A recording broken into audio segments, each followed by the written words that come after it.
Selamat datang di channel Rudy Konsultan, channel yang membahas tentang informasi perpajakan dan tutorial tentang aplikasi perpajakan.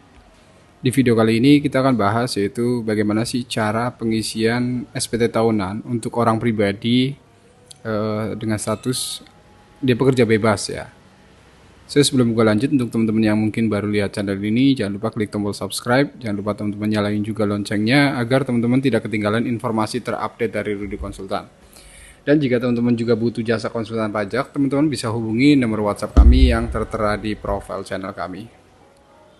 Nah, di sini untuk pelaporan SPT tahun 2024, teman-teman bisa menggunakan masih menggunakan DJP online ya. Jadi belum menggunakan Cortex untuk pelaporan SPT dengan 1770 untuk pekerja bebas. Teman-teman tinggal login ke DJP online-nya. Setelah teman-teman login ke DJP online, teman-teman bisa masuk ke menu lapor di sini. Nah, setelah teman-teman masuk ke menu lapor, teman-teman bisa download e-form-nya di sini ya. Di menu e-form. Nah, setelah itu teman-teman bisa klik buat SPT. Nah, di sini dia akan mempertanyakan apakah Anda menjalankan usaha atau pekerjaan bebas. Jika memang iya, teman-teman bisa klik ya di situ. Nah, setelah itu teman-teman bisa klik e-form SPT tahunan orang pribadi 1770. Teman-teman klik di situ. Setelah itu dia akan muncul ya. Di sini muncul pop up. Sebenarnya di sini untuk SPT Anda merupakan SPT status pembetulan. Di sini karena yang normalnya sudah kita lapor ya. Jadi kalau misalnya teman-teman belum lapor SPT yang tahun 2024, maka di sini tidak akan muncul ya. Di sini teman-teman bisa pilih tahunnya ya, misalnya tahun 2024, terus kemudian di sini SPT-nya adalah SPT normal karena di sini saya sudah melapor jadi tertulisnya adalah pembetulan.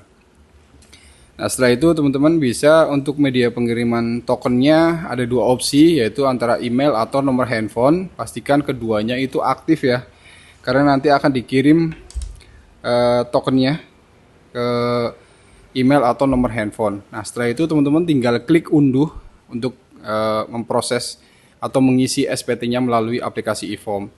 Dan satu lagi, ketika teman-teman mungkin di komputer teman-teman belum ada aplikasi Adobe Reader DC-nya, pastikan teman-teman download dulu ya aplikasi Adobe Reader-nya, karena untuk pengisian aplikasi ISPT aplikasi SPT 170 dengan e-form itu menggunakan aplikasi Adobe Reader DC.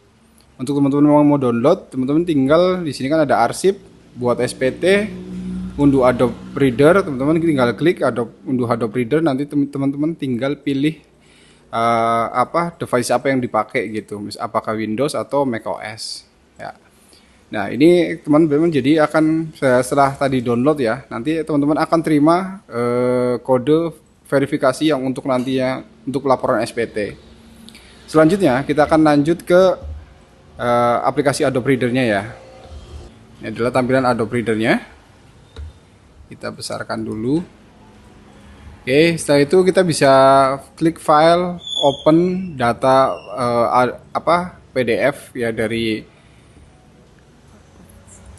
file SPT e-form-nya. Nah, di sini adalah tertulisnya adalah e-form 170 dan di belakangnya tertera NPWP ya, NPWP dari si WP-nya. Setelah itu teman-teman bisa klik open di sini. Nah, di sini kita akan membuat simulasinya adalah untuk pekerja bebas yang membayarkan PPh final yang 0,5% ya.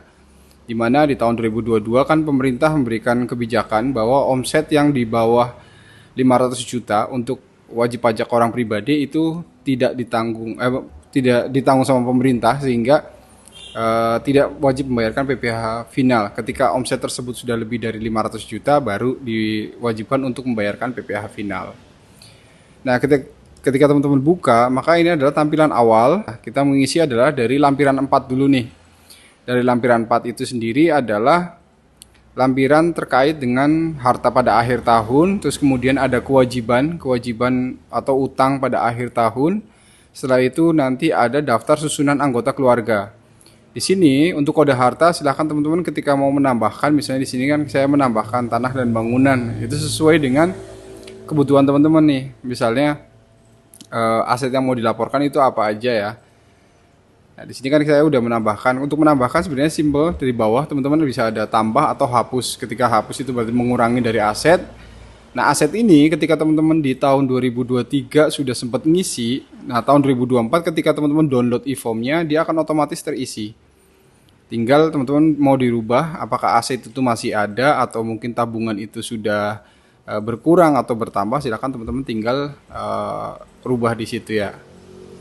Nah, terus kemudian utang juga sama, utang nanti teman-teman juga tulis di situ ya.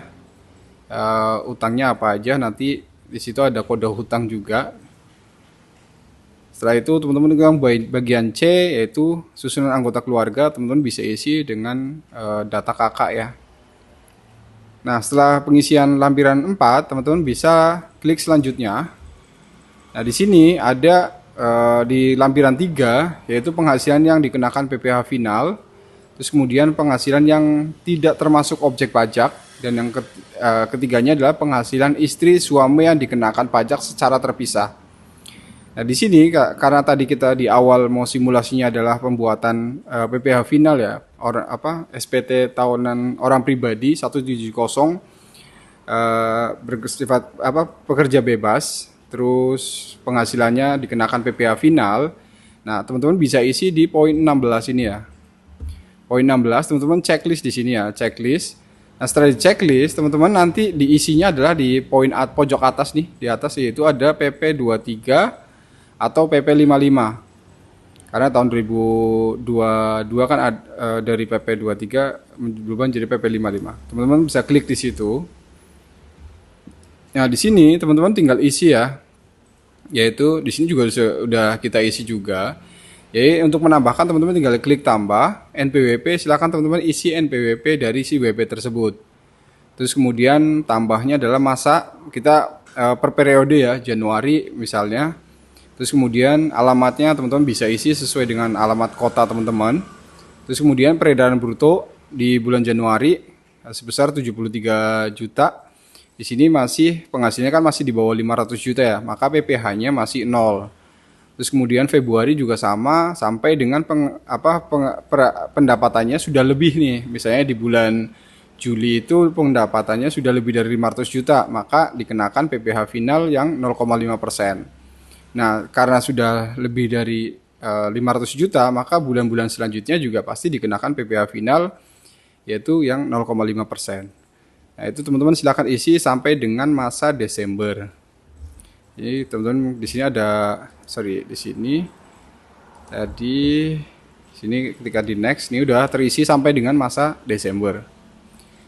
Nah, selanjutnya ketika teman-teman sudah mengisi lampiran 3 ya, lampiran 3, karena semua penghasilannya dikenakan PPh final, ketika ini sudah selesai, teman-teman bisa klik PP 23. Selanjutnya teman-teman bisa klik selanjutnya.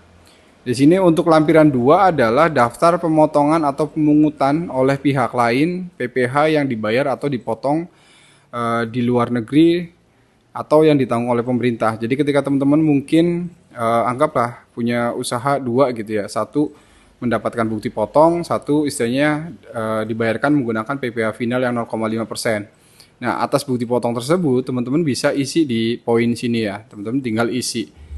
Itu juga emang ada. Kalaupun misalnya nggak ada, teman-teman bisa klik selanjutnya.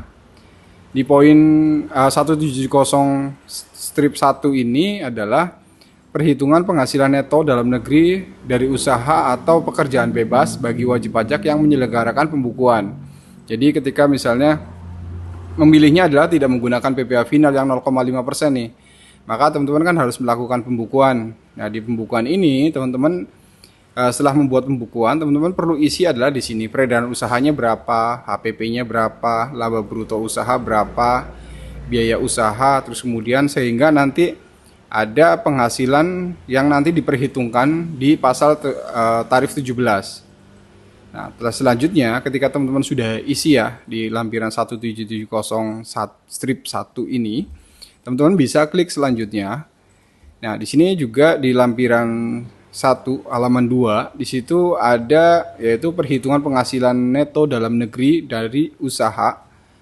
Terus kemudian ada perhitungan penghasilan neto dalam negeri sehubungan dengan pekerjaan. Selanjutnya teman-teman bisa klik ya di sini, klik selanjutnya. Nah, di sini adalah di lampiran induk. Ini adalah lampiran induk ya, di mana di situ tertulis NPWP, nama WP secara otomatis dari DJP online ya. Nah, setelah itu teman-teman tinggal pilih PTKP-nya. Di sini statusnya adalah kawin anak satu ya. Di sini tidak ada terisi sama sekali karena penghasilannya sudah dikenakan PPh final atau sudah dikalikan dengan tarif 0,5% gitu ya. Nah, setelah itu teman-teman tinggal kasih tanggal pelaporannya, misalnya tanggal 13 bulan 2 tahun 2025. Setelah itu teman-teman bisa klik submit ya. Di sini kita akan mempersiapkan pelaporan. Klik submit. Nah, di sini akan dia minta dokumen entah itu PP55 karena di sini kita menggunakan tarif final yaitu PP55 tahun 2024. Maka kita unggah filenya ya, PP55-nya. Nah, setelah itu ketika di awal teman-teman download e-form kan teman-teman mendapatkan kode verifikasi nih untuk pelaporan. Silakan teman-teman isi kode verifikasi di sini. Setelah diisi, teman-teman bisa klik submit, tunggu sampai pop-up itu tertulis berhasil, SPT berhasil dilaporkan ya. Setelah teman-teman berhasil melaporkan SPT tersebut, teman-teman bisa cek di situs DJP online-nya. Di DJP online-nya nanti di DJP online-nya teman-teman bisa cek yaitu di menu lapor. Terus kemudian teman-teman bisa masuk ke e-form. Setelah masuk ke e-form, teman-teman bisa klik arsip ya, arsip SPT, maka di situ akan muncul arsip SPT yang sudah pernah dilaporkan, termasuk yang tahun 2024 yang barusan kita bahas itu. Oke, sampai sini dulu ya tentang pembahasan bagaimana sih cara pengisian SPT tahunan untuk pekerja bebas yang membayarkan PPh yang dengan metode PPh final yang 0,5% ya. Jika teman-teman rasa video ini bermanfaat, tidak ada salahnya share ke teman-teman kalian, kita berbagi ilmu terkait perpajakan. Jika teman-teman suka dengan video ini, jangan lupa klik jempol ke atas, dan jika teman-teman rasa butuh jasa konsultan pajak, teman-teman bisa hubungi nomor WhatsApp kami yang tertera di profil channel kami. Terima kasih sudah menonton, sehat-sehat selalu dan sampai jumpa.